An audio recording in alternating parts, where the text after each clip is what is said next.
less than 2 years? Just show of hands. Okay, so we have a couple. So this is kind of geared to, basically you're gonna get a lot of information in kind of a lightning round. You have a packet in front of you with some important information that you should really keep in your local file. We'll go through everything. I'm going to try and move fast because we've got a short amount of time. Dr. Wolf has to get in at the end. If you could just jot down your questions as we go through, we'll have a Q&A at the end. And we're happy to answer all your questions afterwards. If you ever want to come up to us throughout this week, we're always available, and of course, to call the office too. So one of the things that I want to thank you all is for being local leaders. Now we have Kevin Loftus in the back, and I'm sorry, Kevin Loftus is our head research analyst. I didn't see him earlier. He just walked. Kevin's been doing this for decades and does a fantastic job. And we have Harry Valentine, who's on the executive board for, again, these guys are senior to me, so a lot of wisdom and experience back there. Harry's a part-time business agent. Did I miss anyone else from POAM? No. And then we also in the back, that's our trademark people. Jalen Glass, I always do a slip of the tongue and make you a basketball player, Jalen Rose, but Jalen Glass handles all of our IT stuff for the mobile app, which we're gonna get into in a minute. So I'm not gonna use the microphone. Can everybody hear me okay? Oh, and we got Tim Lewis back there. I asked for a show of hands. Tim's retired out of Kent County. He's on our executive board also. Congratulations to Tim, he just got married. I don't know if that's congratulations, it's not second marriage. All right, good luck. So anyway, I just want to thank you for being local leaders, because it's so important that someone steps up to the plate. We're running into a situation where people are cycling right through, they don't have the stomach for it, there's a lot of apathy, so we really appreciate that you're stepping up to the plate, either continuing or coming on brand new, because it's so important.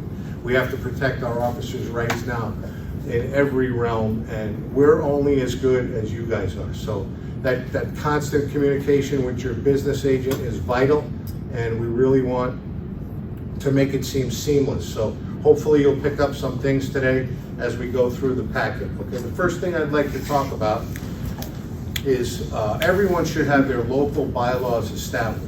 Now, do you have local bylaws? Can I just get a show of hands? Okay, so about half the group. There's a template there as we go through the packet. This is our POAM template. You can modify it in any way, shape, or form. I know when Al and I were in Dearborn, we had a rash of folks passing away, young people too. So what we did was we modified our bylaws on a super majority, and because things got real sensitive back then, we had a command officer who wasn't well liked, and command was really putting a lot of pressure on for everyone to give money and X amount of money. So we modified our bylaws. Any sworn officer in the department, $50 or $100 line of duty, and it comes right out of your payroll deduction. So that's just one example you can do to look after your group. And this way, it's for the survivors, obviously, not for the person, whether he was liked or not. So with the bylaws, you want to make sure that you might want to consider that proxy voting could take place, because we live in a day and age of digital and apps and stuff like that. So I would suggest that you really take a deep dive on those bylaws and make them work for your group, so that you can have constant communication. Because a lot of times you'll see a lot of people make excuses. They can't make the meeting physically. They didn't know this, they didn't know that, they were unaware of that. If you listen to us today and you get on that app that we speak to, you can post everything on that app and everyone can read it. We used to have a thing called the LEJ years ago. It was a newspaper, but it wasn't timely. So this can be timely, this can be daily, weekly updates to your folder on the app, and we'll get into that in a second. What you might want to think of is in your elections, which it would be in your bylaws, you might want to think of how you want those elections to go and what terms. It's completely up to your group. But for 1 second, I'd like, Jalen, can you come up here for a second? You'll see that blue card. So this is our POAM mobile app, and we'd like everyone to sign into this, and Jalen's going to go into a brief instruction on how it works and what we can do for you for creating a folder specific to your unit, your bargaining unit, and it's outside the purview of the employer. So, Jalen? Hi everyone. So we do have the mobile app available on the App Store for either Google or Apple. So it's easy to download. When you do download it, we do ask for you to use your association email address or whatever your department is. That way our team is able to notice what department you are and easily tag you to that specialized folder once your department creates that. There is a password that you have to create, like complex one, so uppercase, lowercase, numbers, symbols, so just make sure that you have all of that when it's in there. And then when you do register for the app, our team is able to see it. So once your department has that folder, we do a manual process of tagging. So it's not an automatic thing where you register and then you're supposed to see your department folder. It takes us about 24 to 48 hours depending on if that folder is actually created. So I would say if it takes probably like a week and you know that that folder is created and you still don't have a tag, let us know. And then that way we can facilitate that and make sure that you have that tag. But it's super easy to use. A lot of the departments are doing app voting through there. So any kind of votes for proxy or for tentative agreements or anything like that, most of our departments are coming onto the app to do that, and it's super secure. Any questions about apps? Okay, great, thank you. No problem. And I represent about 40 groups, so about almost 20 of my groups are on this app. It's a fantastic way to get that information out. And another thing you have to understand, it doesn't happen too much on the police side, but we're still a right to work state. That recent legislation was not for the public sector. So we get a current member in good standing list and we give it to Jalen. So if we're having a vote, let's say on a letter of understanding, right? If you're inside a contract and there's a subject that comes up where you have to meet with management, something has to get done, you enter into what's called a letter of understanding, right? Well, anytime you're under contract, in my opinion, you should have the membership approve whatever you're going to modify in the contract through this letter of understanding. So the example of that is you can put that letter of understanding on the app, everyone can read it, you can get a 7-day window where everyone can vote, because you always want to try and get a full vote as a representative of your group, right? It's a full representation. Because when you ratify a contract, you're voting on all the modifications, right? That you bargained in good faith at the table to get to a tentative agreement. So anything beyond that during the term should be addressed again to the whole group, because you want to avoid sweetheart deals. You want to do the best for the group. And the best way to funnel that through for communication purposes is through this app. So another thing is with new hires. So you'll see as we're going through here, new hires, I've gotten a contract language introduced that the local or the POAM will be given an opportunity to meet with all new hires within 14 days of their hire date for the purpose of giving them an orientation of why they should join the unit. And you have to make sure they sign up, and you have to make sure that that gets to payroll. Unfortunately, that is part of the responsibility for all of us to make sure everyone is paying. It's not fair that people don't pay, and sometimes people slip through the cracks. So you should do an audit and make sure everyone's paying. Now, of course, they don't have to join, but then we have a whole other ball game of how we're going to bill them if they get in the soup and they need representation, because we do have a resolution that was written by our general counsel, and it's been actually effectively applied where some person had gotten on the hook for $8,000. So please encourage them to join. So right now we did the bylaws, we have trademark, and what you do with trademark on that app real quick is you send your business agent an email and you just ask them, set me up with trademark for this group folder. He or she should seamlessly get in contact with Jalen, and then they'll start the process for you. So now we're going to segue a little bit into grievances and You'll see you have the grievance worksheet and the grievance form. So in my experience, Of course, we have a lot of folks coming to us that are unhappy. The job is very difficult, it's frustrating, people feel like they're not being treated correctly, whether in the workplace or from the citizenry. But oftentimes, unfortunately, when we do a deep dive, sometimes our folks really don't have a grievance. And when you're in that particular situation, you should be speaking to your business agent and eventually hand this worksheet or have them go to the website, POAM.net, and download this and ask them to fill this out. Because oftentimes you'll see they can't properly put it pen to paper on it because it's really not a grievance. If it is a grievance, we want to keep this as an internal mechanism, and you should have your business agent help you construct the written grievance. Because the written grievance is crucial. It's the first step for this particular person's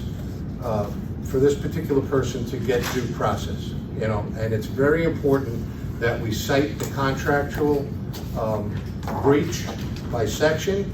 And I always put a catch-all in there that this particular the employer action violated Article 6, Section 7, and any and all other applicable articles. This way you have a catch-all in case there's other portions of the contract that apply. So writing the grievance is important. Don't take it lightly.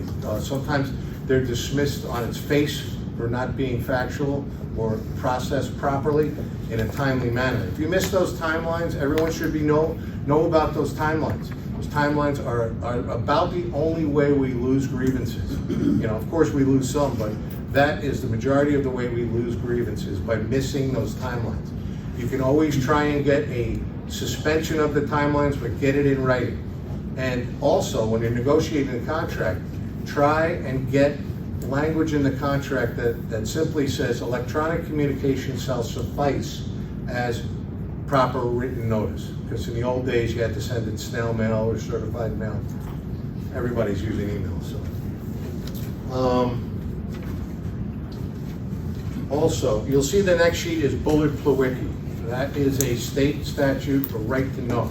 This is an interesting way that a person who gets a oral reprimand or a written reprimand that they disagree with, you'll see in the second page on, let's see, I believe it's the back page of 423-505, disagreement with information.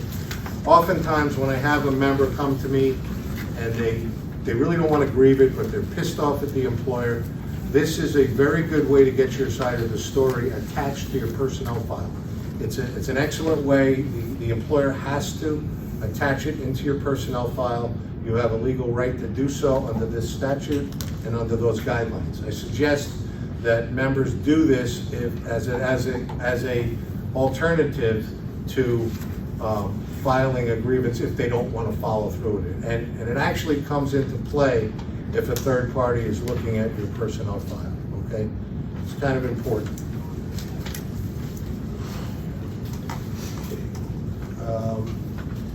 Briefly, we're going to talk about arbitration. There's two types of arbitration, right? So when you go, and how many people have bargained the contract in the room? Okay. Again, about half of you. So you're in collective bargaining, you're going back and forth, the needle's not moving much. The next step, you bring in the state mediator, right? That's mediation, right? The state mediator does not cost anything to either party, right? But at some point in time, if he can't move the needle, now remember, in mediation, you're in one room, we're all in one room. The mediator comes in this room, sees our demands, goes in and speaks to the employer in another room, tries to bring us closer and closer together. You either settle, bring it back for a ratification vote, or you're going to arbitration, right? You're going to what's called interest arbitration. And there's a difference, right? There's a difference between interest arbitration and grievance arbitration. In this particular case, interest arbitration, those sworn officers are what we call 312 eligible. They can go and get a binding decision in what's called Act 312, right? So at that point in time, you get through a process, you get a arbitrator assigned, you'll get a hearing date. Al and Kevin prepare exhibits, presumably you would have met with the team in Redford or on a Zoom meeting to go over the feasibility and the risk. It's very risky. I just want to say that. It's always better to negotiate your own contract. But arbitration, when you do take testimony in a hearing, it's about a 180-day process, so it's a long process.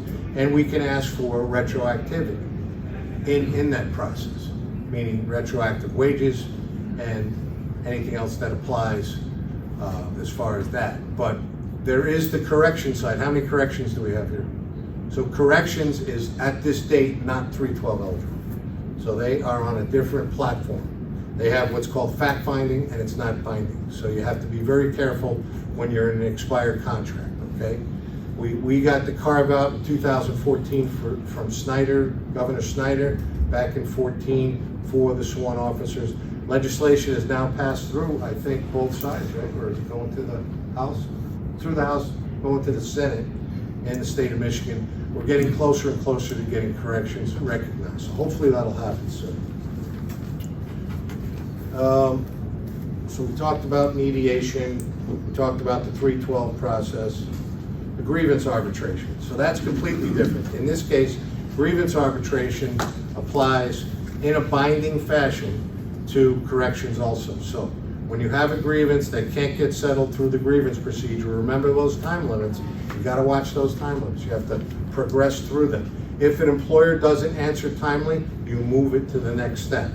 And you send a paper trail, you send an email, we're moving to step 3. You didn't answer step 3, we're going to arbitration. Follow your contract, everyone is different. Again, we get to an arbitrator, we put on testimony, that decision is binding.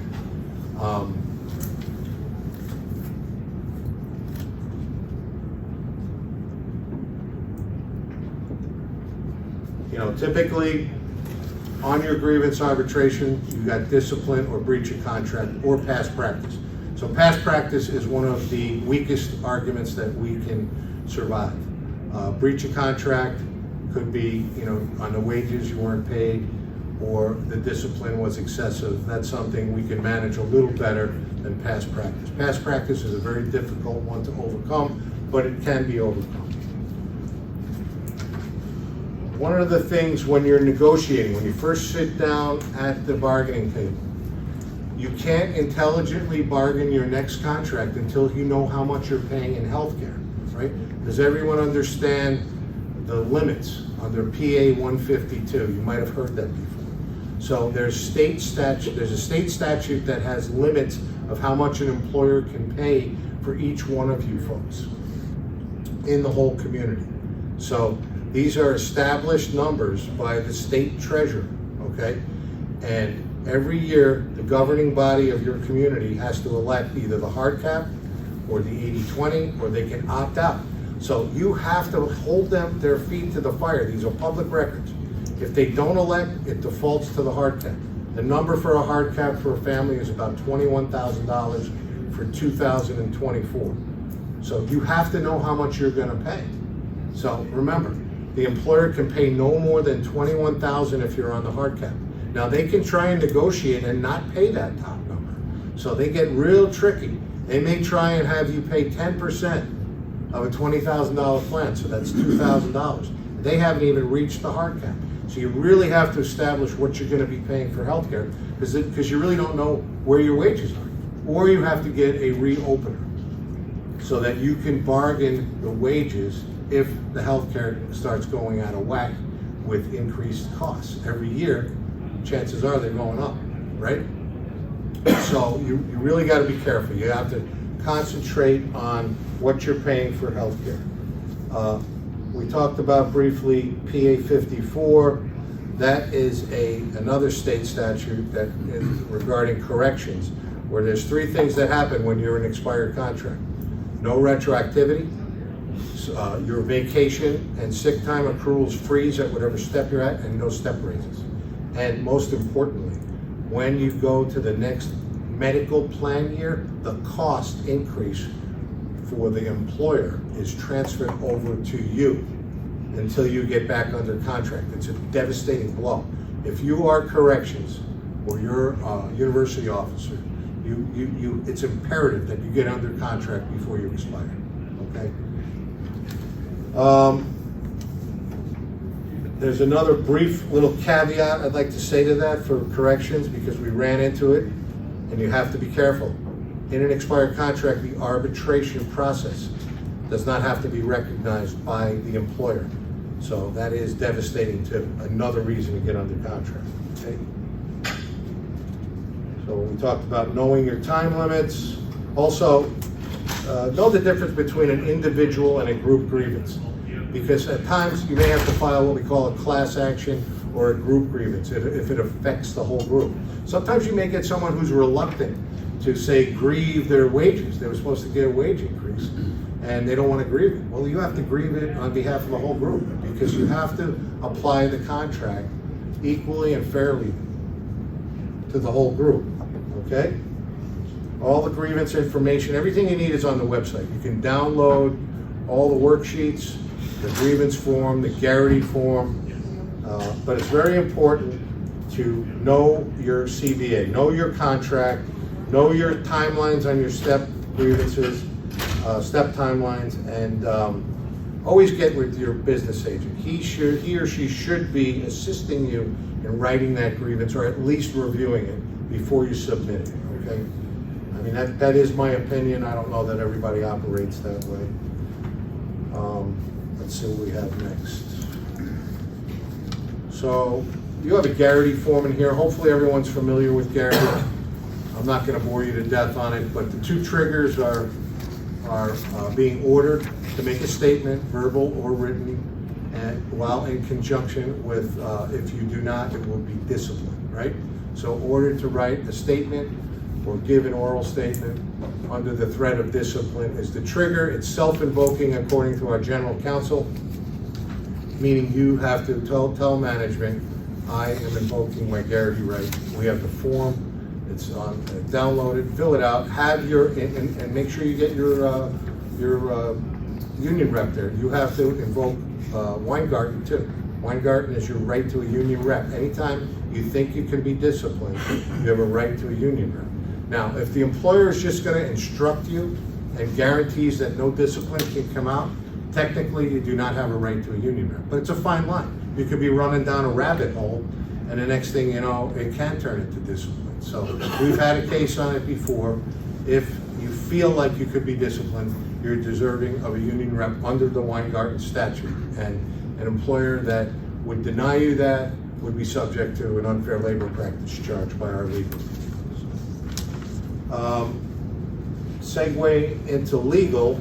I don't know if everyone knows this, but we provide, really as a courtesy, we certainly don't make any money of it, extended criminal legal plan. This is for everyone in our union that is a member of good standing. For $60 a year, $5 a month on payroll deduction, you will get one of our 4 attorneys to represent you in a criminal matter only that occurred in the state of Michigan on or off duty. It's very well worth it. It's a no-brainer. We used to put everyone in, right? Even guys or gals that didn't want to be in, we paid for them, because we used it probably a dozen times when Al and I were there. You could read the plan for 10 years, you can't get a rating for 600. Right. So I strongly urge everyone to exercise this. The contract is here, so is your Q&A on it, and we'll get you set up through Heather Ignagni. She's our dues coordinator. Also, try and get in your contract kind of like a Bill of Rights. You'll see this on nearly the last page.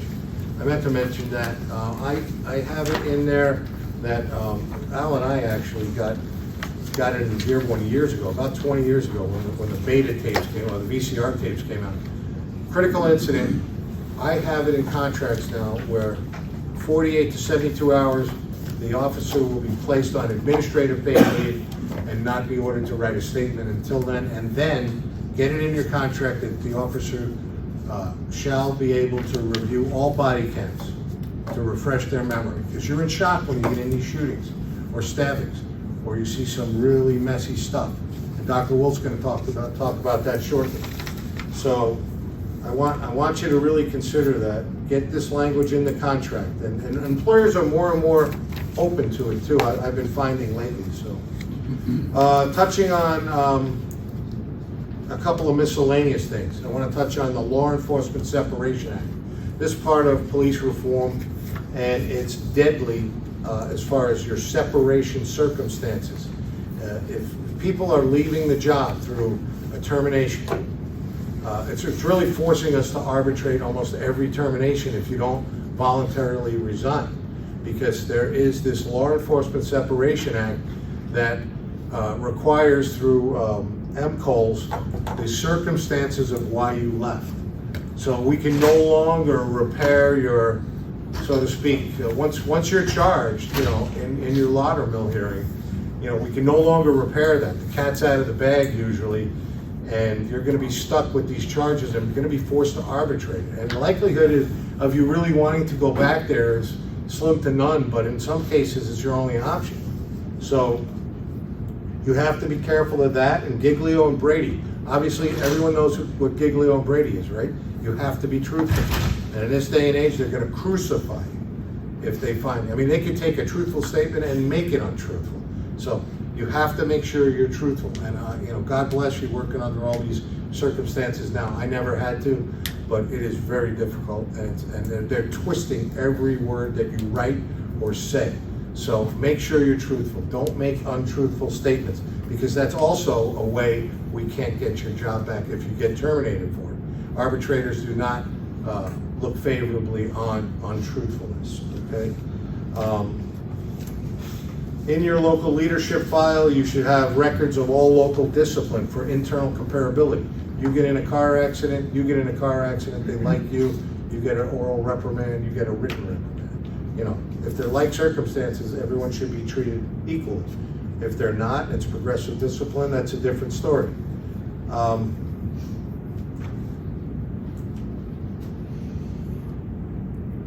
Also, when you start bargaining, I know I'm jumping around a little bit, but I'm trying to get everything in here for Dr. Wu.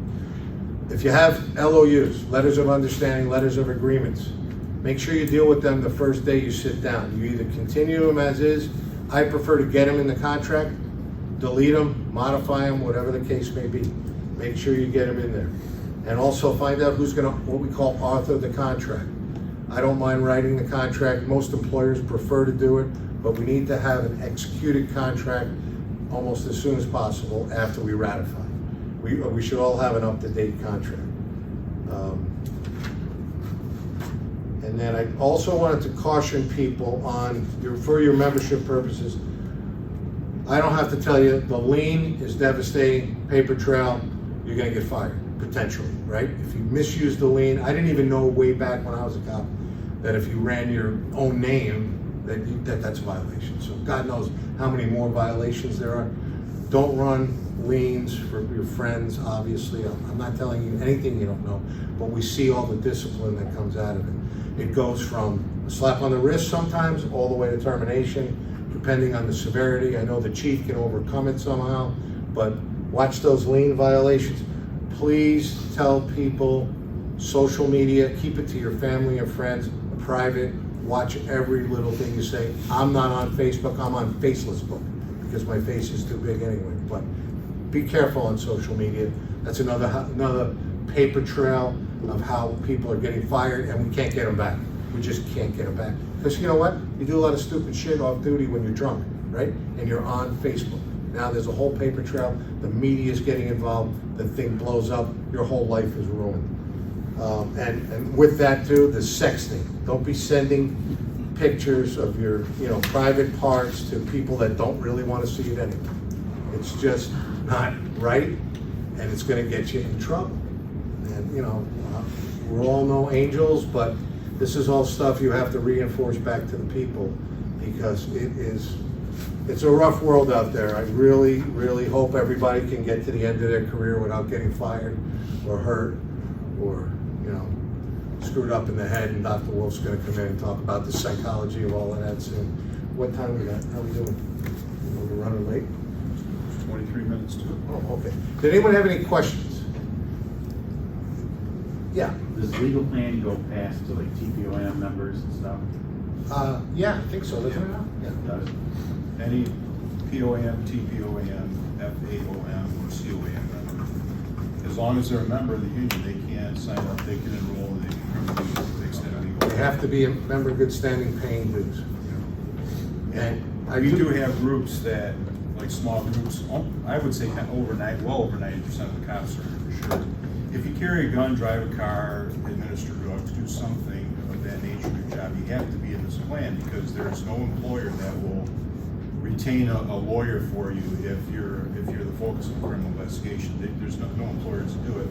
Now, we do have some employers, Wayne County is one of them, they pay the extended legal plan for the members, so they pay it in the contract. You can always try that in negotiations, but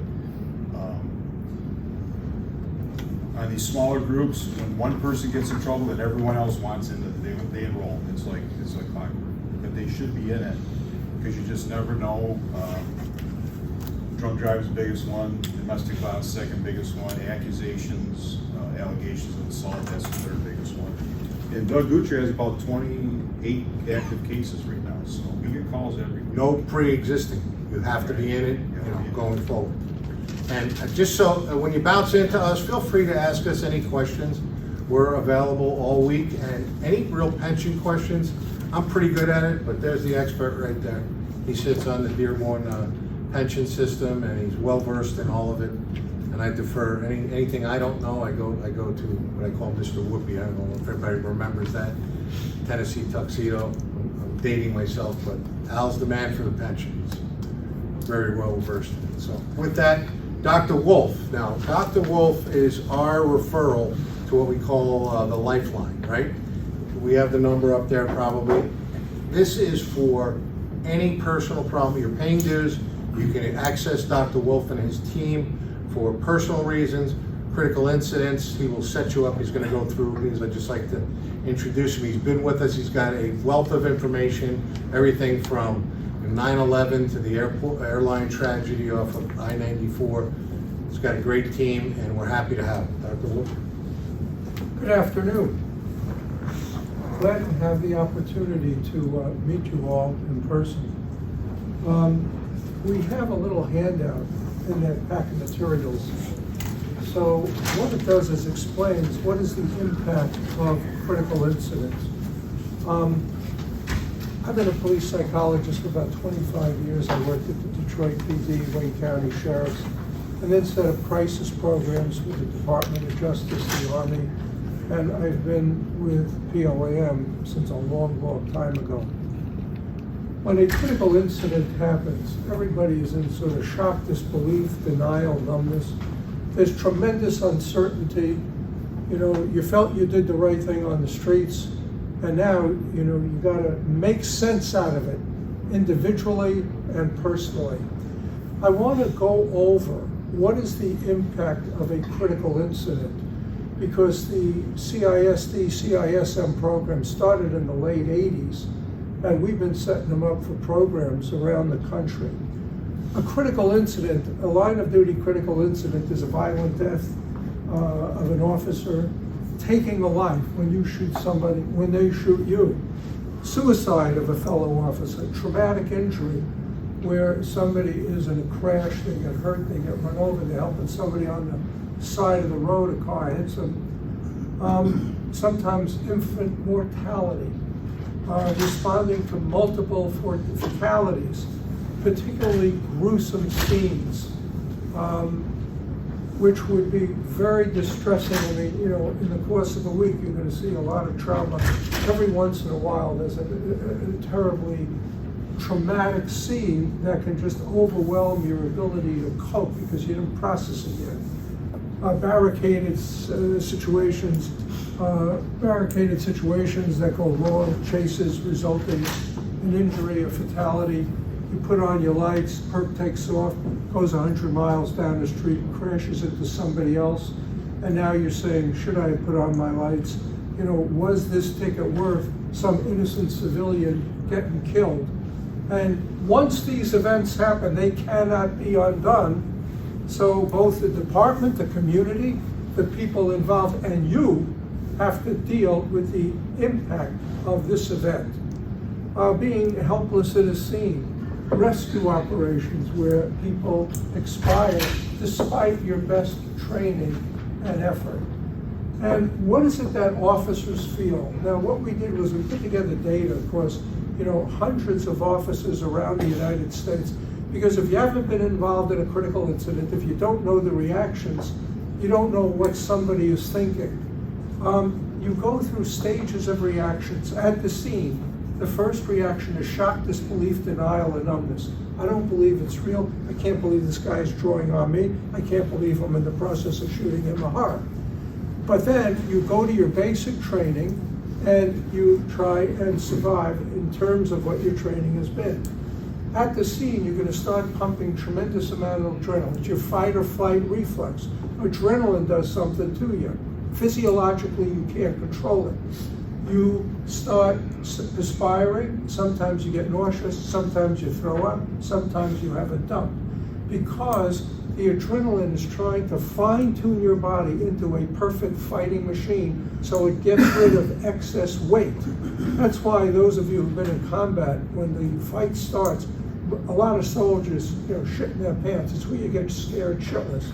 After an event, some people can urinate. At 255, when we were doing body extrication, a lot of deputies were picking up really mangled people from the plane crash, and some of them got nauseous, they threw it up, because they were looking at their mortality. It was a traumatic scene that none of them were prepared for. So this is a normal reaction. Then you come out of that shock stage and you go into autopilot. You do what your basic training told you to do. And then there's often the feeling of disbelief. I don't believe it's real.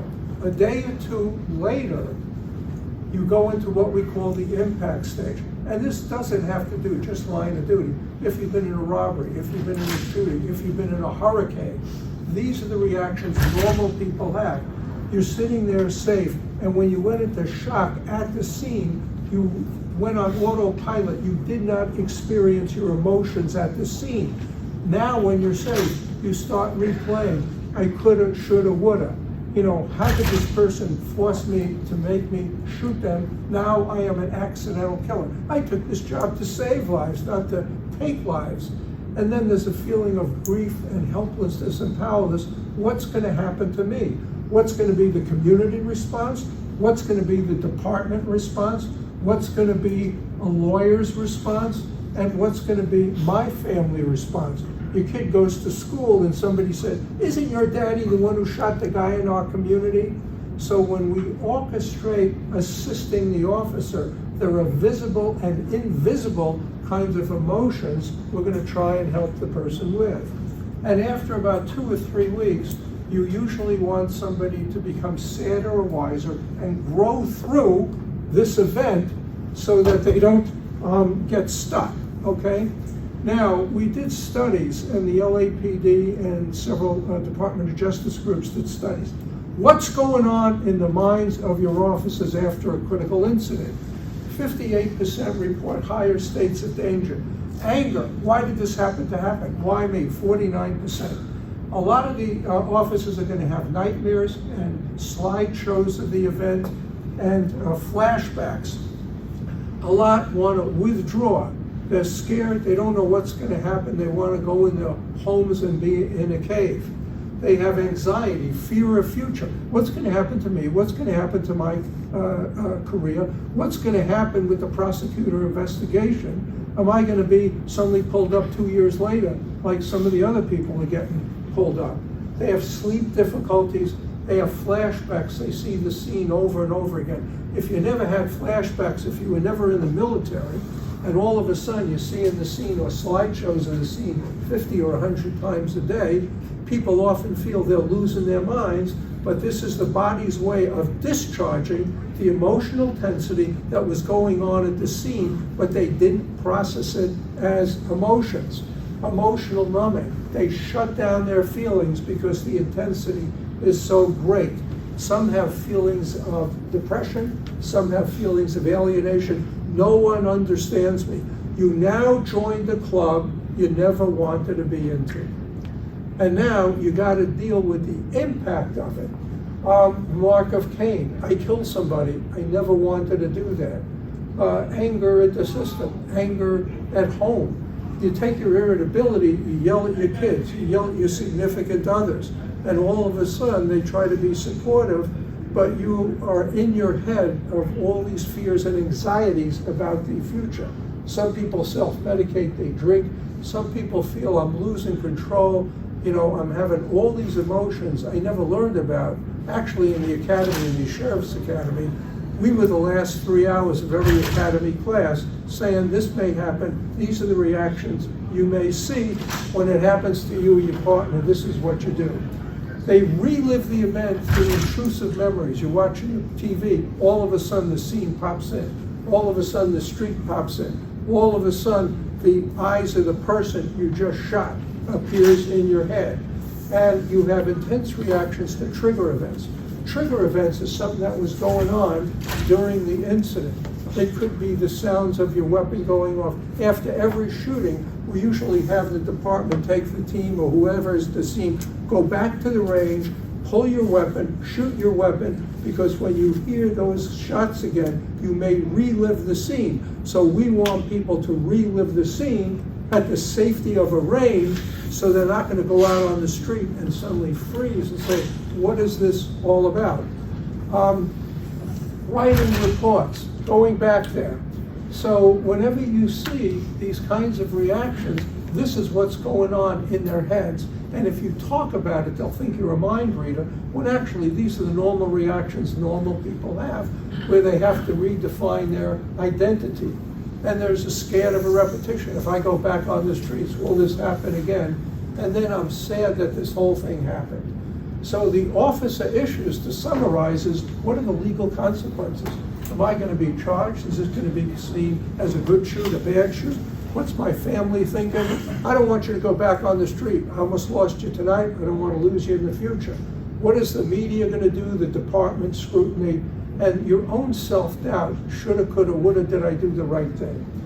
And this ain't the movies, and we ain't Wonder Woman, we ain't superheroes. We're human beings first, and police officers second. So when you call the lifeline and at the scene, you isolate the officer as quick as you can, and you don't want them to touch a pen to a piece of paper until they had time to get through the shot stage, because otherwise 3 months later, this report comes out, looks like the officer's a blithering idiot when they were in shock and disbelief.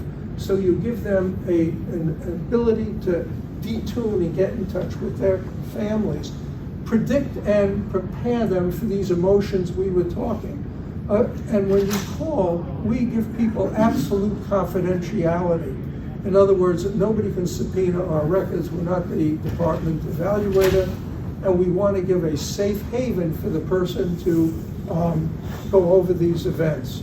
And then what you do is you say, when you go here, you can talk about the nature of what happened and feel safe doing so.